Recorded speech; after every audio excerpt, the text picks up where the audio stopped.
I'm about to tell you something that is forever going to change the way you think about awkwardness and how you can be more confident in conversations with women. Let me tell you a story. This goes all the way back to 2006. Around 2006, 2007, there was this really famous dating coach slash PUA. His name was Brad P.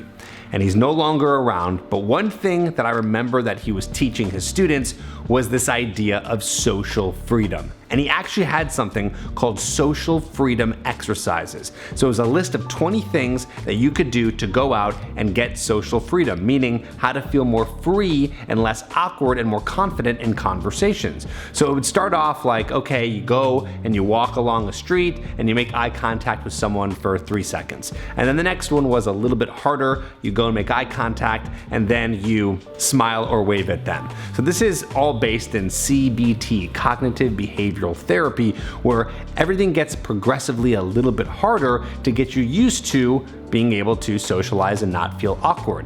And if you got all the way down the list, the last one was the one that was the hardest. And it was this: tell a complete stranger your deepest and darkest secret. And you better believe back in around 2007, 2008, I went through every single one of these social freedom exercises and even got to the last one. And boy, it was one of the hardest things I ever had to do. I literally went up to a stranger and told my deepest, darkest secret, which is... just kidding, you're not gonna know that. But this was super helpful. So what I'm trying to show you here today is there are ways to get over your awkwardness, and you can do this by making small little baby steps when you're going out and talking to women. First, start off with eye contact. Then do eye contact and a smile. Then actually say hi to a woman. Then actually go up and maybe ask an opinion or ask directions somewhere. Then go up and actually say something that is flirty and then get their number. You can really make this up. You don't even need the social freedom exercises. You can just make this up as you go. Do things that are easy at first, but then get a little bit harder as you keep on going. This over time will build confidence. Now, real quick, I do know that for some guys, it can be really hard to put themselves through social freedom exercises or do these techniques. You are not alone. I want you to know that you have the opportunity to get help, and we can help you over here. Over here at Trip Advice, we are standing by to do a call with you. It's called a strategy call, where we strategize how we can help you, and we can give you some really good tools to be able to get to the next level with women. Go book your call right now. It's 100% free, tripadvicecoaching.com. There, we can strategize and see what we can do to get you to the point where you have a calendar full of dates. Here's another technique, something called a sensory trick. So one thing that can help you, and this has helped me, for example, when you're going to a bar and meeting a woman, maybe you're not trying to drink alcohol, maybe you are, but if you're not, holding a glass of water, holding your phone, holding something so you don't feel so empty when you're going over and talking to a woman. And eventually you want to get to the point where you don't need to hold anything, but again, we're just kind of getting used to going over and talking to someone when you're feeling kind of awkward and kind of shy. So holding something, maybe putting a hand in a pocket, something where you can touch something and feel something, where that acts as your anchor, so it's a little bit easier when you get into an awkward moment.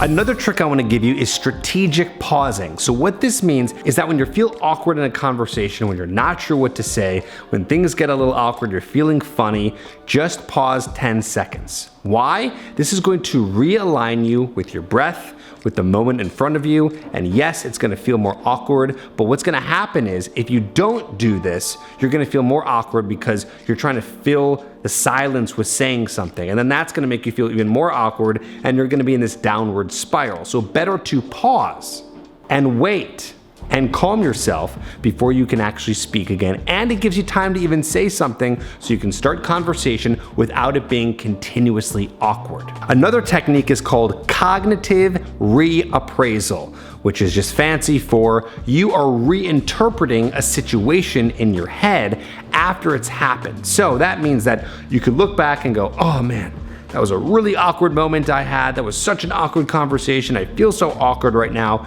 So what you're doing is you're defining a moment and making an interpretation of it in the sense where you're saying that was awkward, that was bad, that was negative, that shouldn't have happened. You have full control over that. You don't have to interpret it in that way. You have the power to say, okay, actually, I did something that was hard. I'm trying to get over my awkwardness. I'm trying to do things that are challenging. I can't believe I did something that I normally wouldn't have done before. I'm getting out of my comfort zone. Success lies outside of my comfort zone.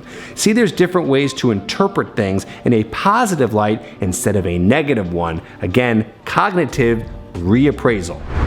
Now here is also the reality of when you're feeling awkward, when you're feeling shy, when it's really hard to do this. Sometimes all these techniques that I'm just giving you are not gonna work, just because there is no necessarily magic bullet. Yes, these things will help. So here's a way to think about this, actually kind of a form of cognitive reappraisal. You know, in order to be good with women, in order to be good at socializing, you just have to go through what I call the rite of passage, right? Some things have a rite of passage, meaning you have to do shit that is really hard. You're gonna have to have a lot of awkward moments, awkward conversations, tons of rejections. By the way, I went through this rite of passage. I've had plenty of these moments. In fact, sometimes I still do have these moments. So the idea is looking at this and saying, you know what? I'm just gonna have to go through a really hard time, and sometimes it's going to be shitty, and sometimes it's gonna be really hard, and sometimes I'm gonna wanna give up, and sometimes I'm gonna have low self-esteem through this process because I'm gonna think I'm so awkward, or I'm gonna have all these just awkward, embarrassing moments. Yep, sometimes in life we have to do things that are just a little bit hard, and there's not a necessarily easy way through it. There's shortcuts and techniques and tricks like I gave you today, but sometimes it's just gonna be tough. But that doesn't mean that you can't do it.